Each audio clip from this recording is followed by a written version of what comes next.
안녕하십니까? 네, 반갑습니다. 아직은 여름이 안 간 것 같아요. 아직은 좀 더운 것 같습니다. 지난주 열왕기하 1장 말씀에서는 북이스라엘의 왕 아하시아는 2년을 통치하고 결국 하나님의 말씀대로 죽고 말았습니다. 이스라엘의 전능하신 하나님께서 살아계심에도 불구하고 블레셋의 우상신 바알세붑에게 병이 낫겠는가 물으러 갔었습니다. 하나님은 끝까지 회개하지 않는 불신앙에 대해서는 심판하십니다. 이제 북이스라엘의 왕좌는 아하시아의 동생 여호람에게 넘어갔습니다. 오늘 본문에서 여호람은 이웃하는 남유다의 여호사밧 왕, 그리고 에돔 족속의 왕과 함께 모압 족속을 정벌하고자 합니다. 그런데 그 전쟁에서 겨우 이길 수 있었고 상황은 결코 녹록지 않았습니다. 오히려 하마터면 모압에게 대패를 당할 뻔했습니다. 오늘 말씀의 제목은 싸움에서 승리하는 비결입니다. 왜 여호람은 진정한 승리를 거두지 못했는지, 진정한 승리를 거두기 위해서는 무엇을 간과하면 안 되는지 오늘 살펴보고 교훈을 얻고자 합니다. 첫 번째로 승리의 전제 조건은 내부 신앙 개혁입니다. 4절을 보십시오. 모압 왕 메사는 북이스라엘 아합 왕에게 조공을 바치던 자였습니다. 그런데 아합이 죽은 이후에 그는 이스라엘을 배반했습니다. 열왕기하 1장 1절에서 아합이 죽은 후에 모압이 이스라엘을 배반하였더라라고 했죠. 아하시아의 왕이 왕좌에 2년간 있으면서 모압 정부를 이루지 못했습니다. 이제 동생 여호람은 왕이 된 지 얼마 되지 않아서 모압 정벌을 나서게 된 것입니다. 여호람은 남유다의 왕 여호사밧에게 도움을 요청합니다. 7절을 보십시오. 또 가서 유다의 왕 여호사밧에게 사신을 보내 이르되 모압 왕이 나를 배반하였으니 당신은 나와 함께 가서 모압을 치시겠느냐 하니 그가 이르되 내가 올라가리이다. 나는 당신과 같고 내 백성은 당신의 백성과 같고 내 말들도 당신의 말들과 같으니이다 하는지라. 8절에서 여호람이 그러면 우리가 어느 길로 올라가는 것이 좋겠습니까? 라고 물으니 여호사밧은 에돔의 광야길로 가는 것이 좋겠다라고 대답했습니다. 그래서 가는 길에 에돔 왕까지 합세해서 세 왕이 모압을 치러 출발했습니다. 그런데 공격하려고 출정한 지 일주일 만에 큰 문제가 생기고 말았습니다. 9절을 보면 군사들과 따라가는 가축들이 마실 물이 바닥나고 말았습니다. 모압과 싸워보기도 전에 목말라서 죽게 생겼습니다. 목말라 기진맥진한 상황에서 모압 군대가 쳐들어오면 모조리 몰살당할 위기에 봉착한 것입니다. 이때 가장 먼저 위기를 해결할 방법을 찾은 사람은 여호사밧이었습니다. 11절을 보십시오. 여호사밧이 이르되 우리가 여호와께 물을 만한 여호와의 선지자가 여기 없느냐? 물론 처음에 출정하기 전에 물으셔야 하죠. 과연 이 전쟁은 하나님 해야 됩니까? 해야 한다면 어떻게 준비해서 실행에 옮겨야 됩니까? 물었어야 했습니다. 하나님께 묻지 않고 인간적인 친분에 따라서 선뜻 전쟁에 나선 것이 화근이었습니다. 물이 바닥이 나자 하나님을 찾은 것은 때늦은 감이 있지만 그제라도 하나님께 묻고자 방향을 찾은 것은 다행스러운 일입니다. 가까이에 여호와께 물을 만한 선지자가 없느냐 묻자 이스라엘 왕의 신하들 중에서 한 사람이 엘리사라는 선지자가 여기 있습니다 라고 대답했습니다. 여호사밧은 여호와의 말씀이 그에게 있도다 하면서 엘리사에게 나아갔습니다. 세 왕이 함께 나아갔습니다. 여러분, 어떤 위기의 상황에도 구원의 길, 탈출구는 여호와의 말씀입니다. 아멘. 여호와의 말씀이 그에게 있도다. 늦었다고 생각이 되더라도 바로 그때가 여호와의 말씀을 찾아야 될 때입니다. 인생의 해답이 거기에 있기 때문입니다. 그러면 이때 엘리사는 어떻게 세 왕들에게 대답했습니까? 우리 13절과 14절 말씀 우리 한 목소리로 읽겠습니다. 13, 14절입니다. 엘리사가 이스라엘 왕에게 이르되 내가 당신과 무슨 상관이 있나이까?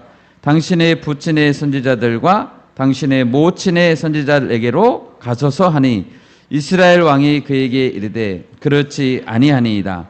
여호와께서 이 세 왕을 불러 모아 모압의 손에 넘기려 하시나이다 하니라. 엘리사가 이르되 내가 섬기는 만군의 여호와께서 살아계심을 두고 맹세하노니 내가 만일 유다의 왕 여호사밧의 얼굴을 봄이 아니면 그 앞에서 당신을 향하지도 아니하고 보지도 아니하였으리이다. 아멘. 엘리사는 여호사밧이 아니었다면 만나주지도 않았을 것이다 라고 말합니다. 당신의 부친의 선지자들과 당신의 모친의 선지자에게로나 가소서 이렇게 비꼬듯이 말했습니다.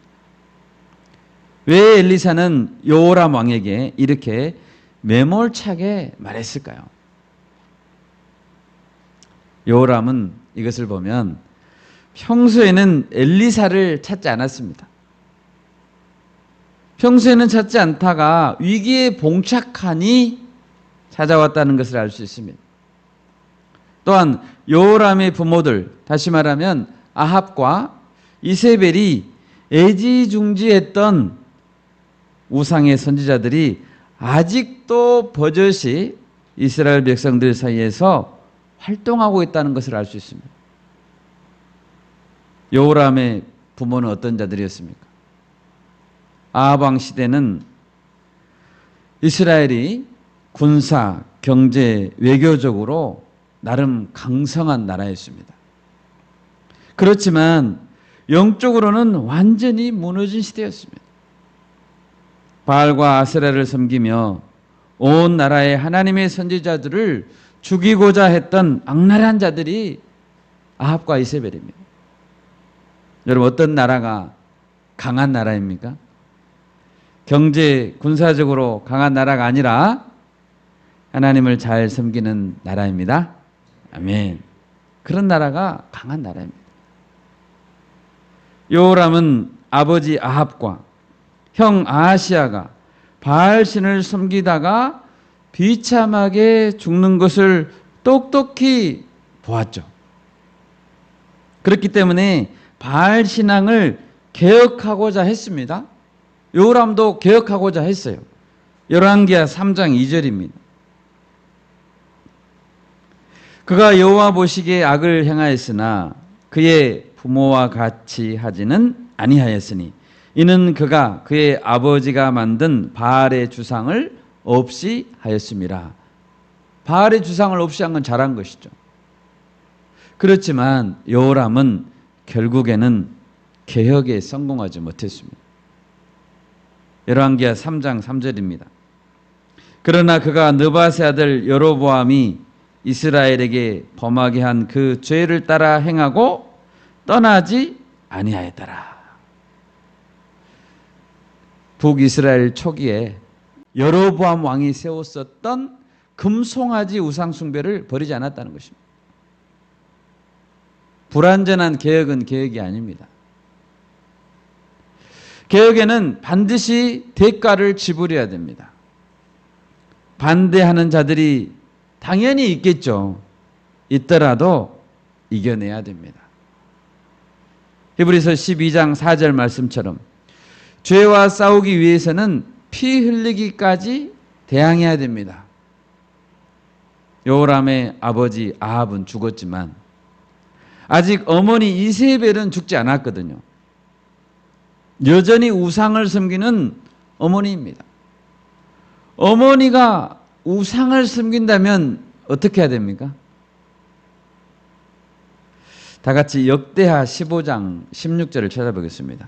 역대하 15장 16절입니다. 구약 675페이지에 있는데요. 675페이지.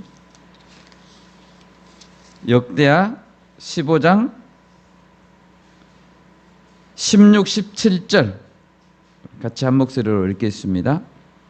아사 왕의 어머니 마아가가 아세라의 가증한 목상을 만들었으므로 아사가 그의 태우의 자리를 폐하고 그의 우상을 찢고 빻아 기드론 시내가에서 불살랐으니 산당은 이스라엘 중에서 제하지 아니하였으나 아사의 마음이 일평생 온전하였더라. 아멘. 유다의 왕 아사처럼 요람은 자기 어머니이지만 이세벨을 폐위시켜야 하고 아세라 목상을 불태워야 하고 바알과 아세라 선지자들을 죽여야 됩니다. 그래야 어머니도 깨달을 거 아닙니까? 그래야 이세벨도 내가 잘못된 길을 가고 있구나 깨닫고 회개할 거 아닙니까? 아들이 저렇게까지 하나님을 따른다는데.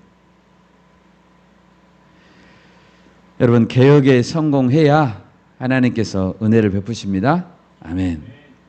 또한 이 엘리사의 대답을 보면 요람 곁에 여호사밧과 같은 든든한 사람이 있어서 얼마나 감사한가 이런 생각이 듭니다. 여호사밧이 아니었다면 엘리사는 요람을 만나주지도 않았을 겁니다. 여호사밧 왕은 앞서 말한 아사 왕의 아들이었습니다. 그 아버지의 그 아들이죠. 역대하 17장 3절에서 6절 말씀 우리 같이 읽겠습니다. 역대하 17장 3절에서 6절입니다.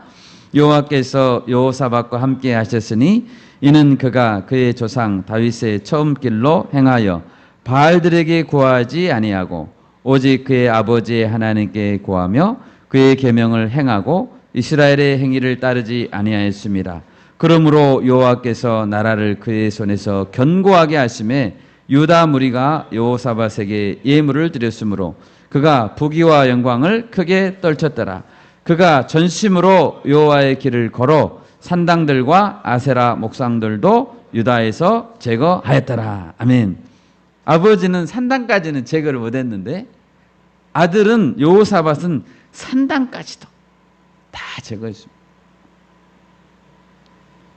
여러분, 하나님께서 여호사밧의 얼굴을 봐서라도 요람의 요청을 들어주었다는 것을 잘 기억합시다. 아멘.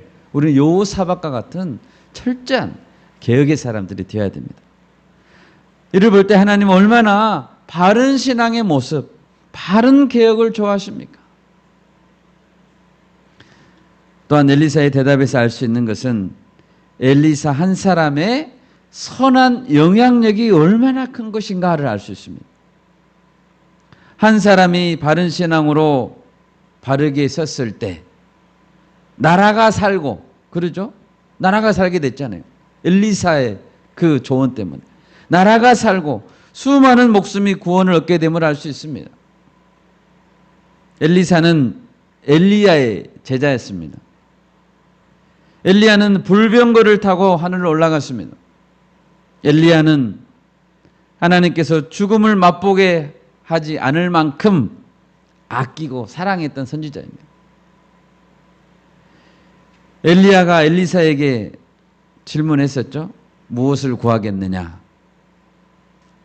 엘리사는 갑절에 성령의 능력을 구했습니다. 아멘? 갑절의 성령의 능력. 다른 어떤 세상의 영광보다 그 무엇보다 성령의 능력으로 살게 해주십시오. 이것을 구했습니다. 얼마나 멋진 소원입니까? 엘리사는 그와 같은 강력한 영적 소원 그리고 영적 체험을 바탕으로 시대를 깨우는 사명인으로 살았습니다. 엘리야 시대부터 모여서 훈련받는 선지자 그룹이 몇 군데 있었죠? 엘리야와 엘리사는 깨어 있었습니다. 그래서 다음 세대를 준비하는 선지자들이었습니다. 이런 자들이 있었기 때문에 이스라엘의 역사상 가장 영적으로 어두운 시대였지만 제자들을 길러낼 수 있었고 하나님의 빛으로 세상을 밝히는 자들로서 살 수 있었습니다. 우리 바울교회도 기독 청년들을 키워냅시다. 아멘. 다음 세대를 이렇게 세우는 교회가 되기를 소원합니다. 여러분, 요람을 생각할 때 안타까운 마음이 듭니다. 일부 개혁을 이룬 것처럼 보였지만 시도에 그치고 말았고 하나님께 인정을 받지도 못했습니다. 훌륭한 영적 거인들이 그 시대에 있었습니다. 동시대에 요사밧도 살고 있었고 이웃나라에 엘리야, 엘리사와 같은 그런 훌륭한 자들을 가까이 두고 있었지만 요람은 그들에게 배우지 못했습니다. 여러분, 승리의 전제 조건은 온전한 개혁입니다. 겉으로 보여주는 것 말고 내부로부터의 진정한 개혁입니다. 요람이 확실한 승리, 확실한 형통을 얻을 수 없었던 이유는 내부로부터의 개혁, 중심의 진정한 개혁이 없었기 때문입니다. 우리 인생도 마찬가지입니다.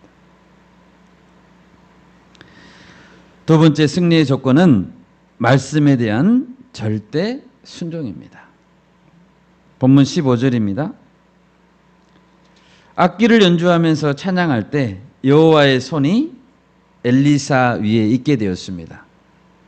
본문 개역 개정 성경에 검은고 탈자라고 번역된 이 단어는 원어에서는 현이 있는 악기를 연주하는 음악가입니다.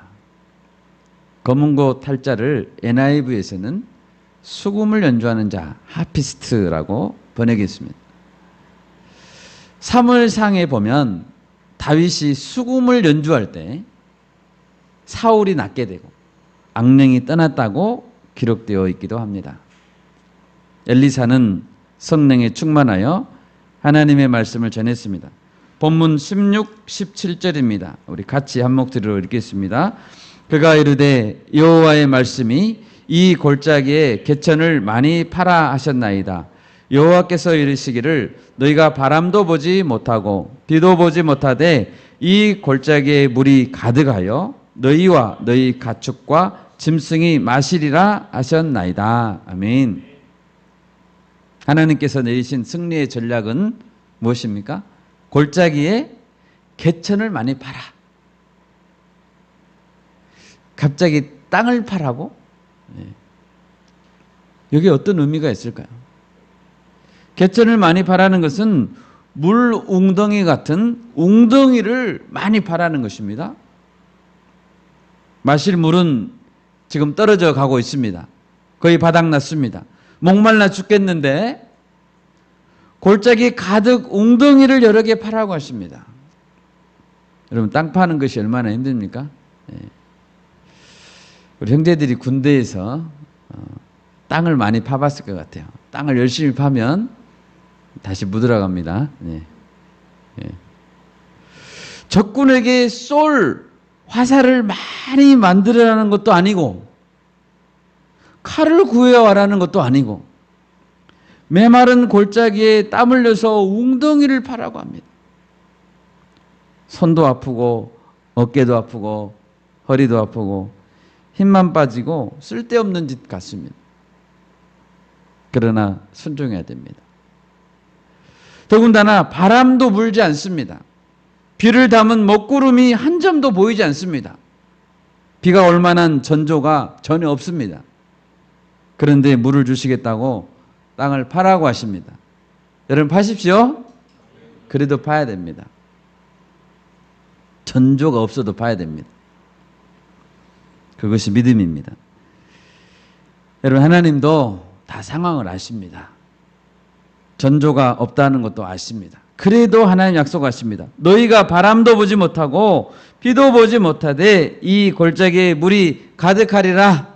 아멘. 내가 마실 물을 주고야 말겠다. 아멘. 이것은 여호와께서 보시기에 작은 일이라. 여호와께서 모압 사람도 당신의 손에 넘기시리라. 여러분 하나님께는 모든 일이 작은 일입니다. 예, 아멘. 여호와 하나님은 창조주 하나님이시기 때문입니다. 하나님이 물을 창조하셨습니다. 아멘. 물을 궁창 위의 물과 궁창 아래의 물로 나누셨습니다. 물을 한 곳으로 모아 바다를 만드셨습니다. 누가요? 하나님께서 만드셨습니다. 홍수 심판으로 전 인류를 멸망시킨 분은 하나님이십니다. 맑은 하늘에 비를 내리게 하시고 모압 사람들을 이기게 하는 것도 하나님께는 작은 일에 불과합니다. 성경에 보면 무조건 절대 순종하는 사례가 많습니다. 하나님께서 이스라엘 백성들을 출애굽한 이후에 약속의 땅으로 들여보내고자 했을 때 여호수아와 이스라엘 백성들은 요단강을 건너야 됐습니다. 그 시기는 강물이 불어나서 언덕에 넘치던 시기였습니다. 하나님은 하필 가장 건너기 힘든 시기를 골라서 건너가라 하십니다. 여호수아 3장 8절입니다. 제가 읽겠습니다. 너는 언약궤를 맨 제사장들에게 명령하여 이르기를 너희가 요단 물가에 이르거든 요단에 들어서라 하라. 어떻게 하라고요? 요단에 들어서라고요. 물이 막 넘실대고 있는데 들어가라고요. 요단강에 발을 들여 놓아라. 그러면 요단 강물이 멈출 것이다. 여러분 이렇게 명령하면 어떻게 해야 됩니까? 들어가야 됩니다. 예. 언제 요단 강물이 멈춥니까? 강에 발이 들어갔을 때 멈춥니다. 발이 안 들어가면 절대 안 멈춥니다. 우리가 순종할 때 하나님 일하시기 시작합니다. 아멘. 순종할 때 일하십니다. 하나님께서 여리고성을 돌아라 라고 명령했으면 어떻게 해야 됩니까? 돌아야 됩니다. 다 돌아야 마지막 한 바퀴까지 다 돌아야 그때 무너집니다. 한 바퀴 돌면 조금 무너지고 또 한 바퀴 돌면 또 조금 무너지고 절대 그렇게 안 무너졌습니다. 마지막까지 돌아야 그때 무너졌습니다. 순종은 끝까지 해야 됩니다. 예수님께서 가나 혼인잔치에서 포도주가 바닥이 났을 때 하인들에게 명령했습니다. 항아리에 물을 채우라 했습니다. 그 하인들이 충성된 자들이었던 것 같습니다. 물을 아기까지 끝까지 가득 채웠습니다. 두세 통 드는 항아리 6개가 있었다고 했습니다. 한 통에 약 100리터 이상의 크기의 항아리였습니다. 그것을 6개나 채워야 됐어요. 지금 한참 혼인잔치가 바쁜데 빨리 포도주를 구해와야 될 것 같은데 물을 채우라는 거예요. 그러나 예수님이 채우라고 하면 어떻게 해야 됩니까? 채워야 됩니다. 어디까지 채워야 됩니까? 가득 채워야 됩니다. 가득. 끝까지. 바쁘니까 절반만 채우면 안 됩니다. 그래야 최상급 포도주로 대접할 수 있는 것입니다. 나사로의 무덤 앞에서 예수님은 말했습니다. 돌을 옮겨 놓아라 라고 했습니다. 어떻게 해야 됩니까? 옮겨놔야죠. 예수님이 말했다니까요. 그런데 마르다가 말했습니다. 주여, 죽은 지가 나흘이 되었음에 벌써 냄새가 나나이다. 옮겨 놓을까요? 옮겨 놔야 될까요? 이렇게 물어보는 거죠. 여러분, 이렇게 마르다처럼 주저하면 안 됩니다. 아멘. 주저할 것이 아니라 아멘 하고 얼른 달려가서 돌을 옮겨 놔야 됩니다. 그래야 죽었던 나사로가 살아날 거 아닙니까? 아멘. 다 같이 여호수아 17장 18절 같이 읽겠습니다. 여호수아 17장 18절. 구약성경 346페이지입니다.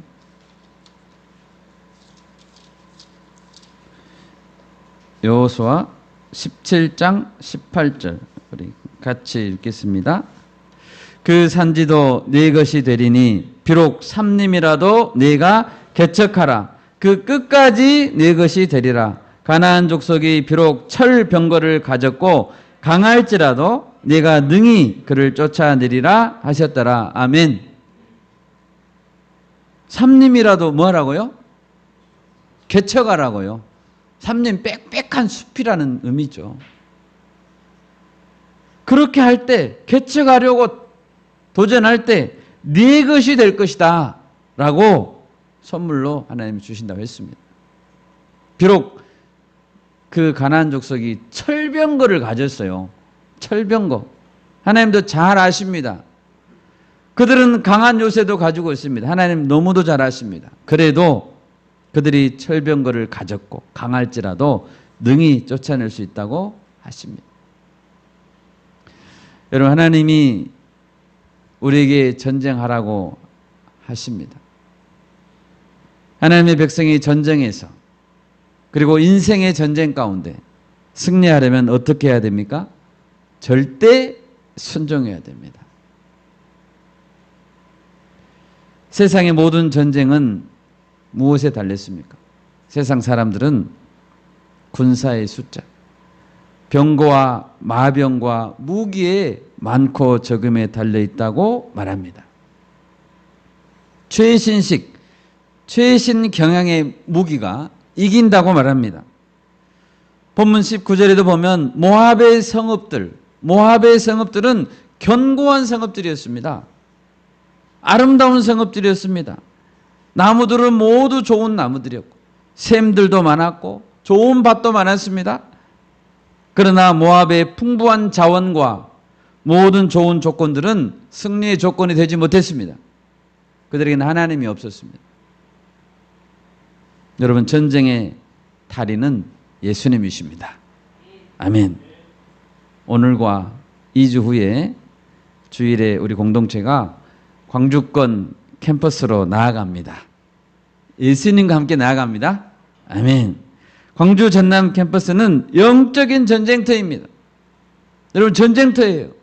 이단 사이비, 거짓 복음, 세속주의 영적 세력들이 마치 자신들의 놀이터인 것처럼 뛰놉니다.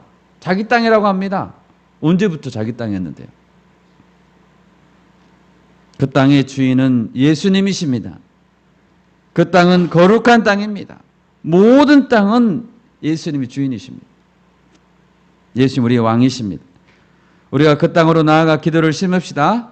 아멘. 그 땅에 웅덩이를 파라고 하시면 파고 갈 때 삽을 한 자리씩 사갖고 가야 할 것 같아요. 상징적으로 파러 왔다. 웅덩이를 파라고 하면 파고 개척하라면 하고 돌을 옮기려면 옮깁시다. 아멘. 전쟁은 여호와 하나님께 달려 있습니다. 우리 왕이신 예수님을 찬양합니다. 아멘. 셋째로 승리의 원동력은 예배의 성공에 달려 있습니다. 본문 20절을 보십시오. 아침이 되어 소재 드릴 때에 물이 에돔 쪽에서부터 흘러와 그 땅에 가득하였더라. 하나님의 약속은 어김없이 성취되었습니다. 그것은 엘리사의 말을 듣고 그들이 웅덩이를 많이 팠다는 이야기죠. 아침이 되어 소재 드릴 때가 되었습니다.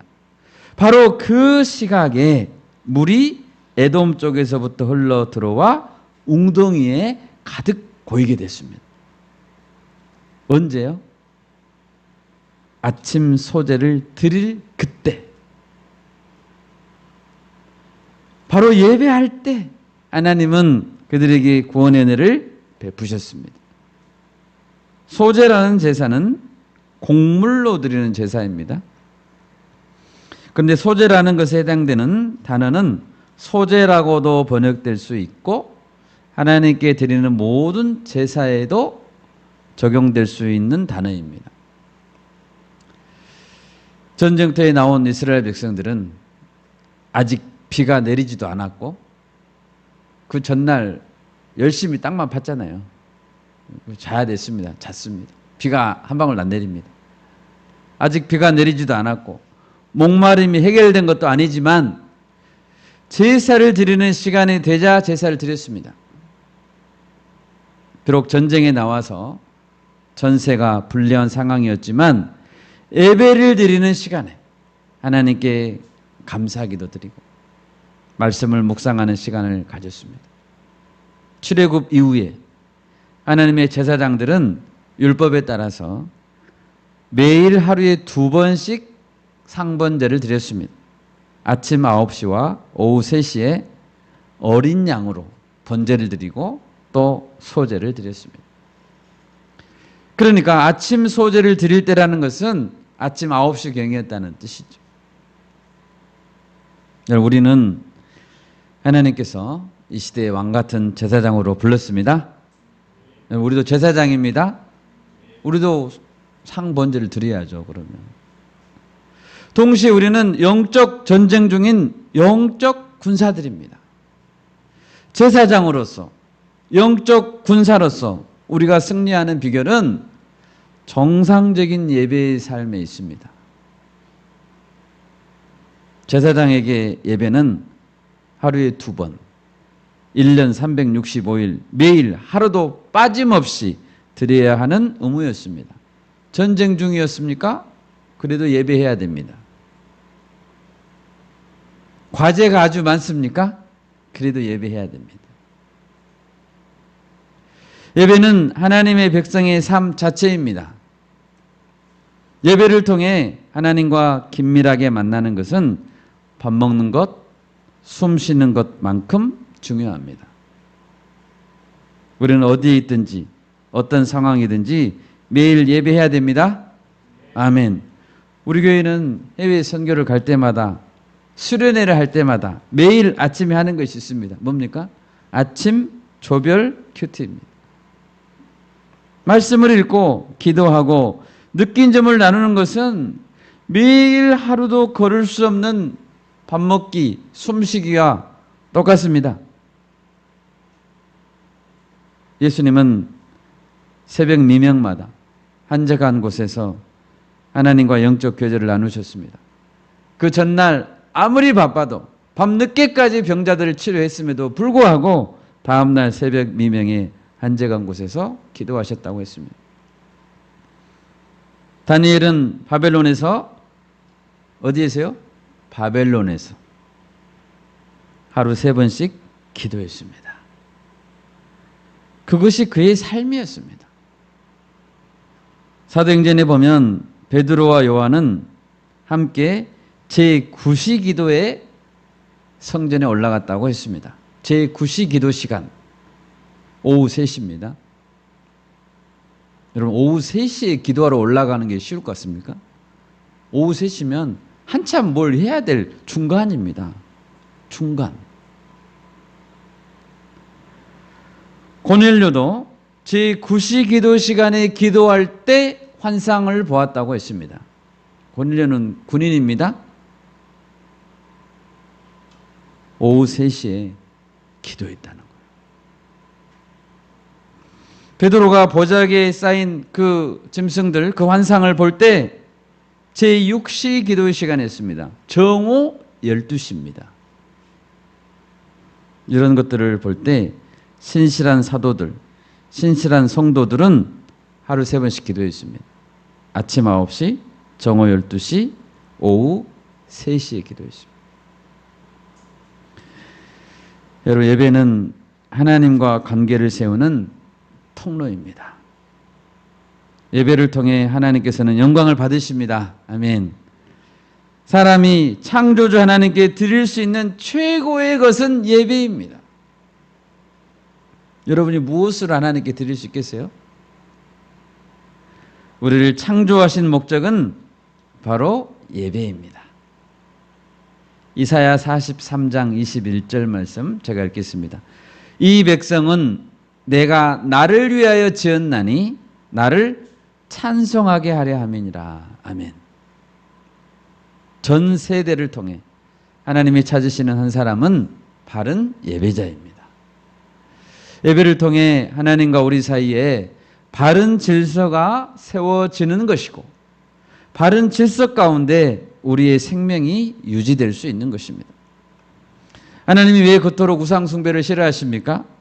마땅히 하나님께 드려야 될 예배, 하나님이 받으셔야 될 예배가 헛된 것에게 돌려지기 때문입니다. 시편 50편 23절 말씀 같이 한번 찾아볼까요? 시편 50편 23절 말씀, 구약성경 839페이지입니다. 시편 50편 23절 말씀.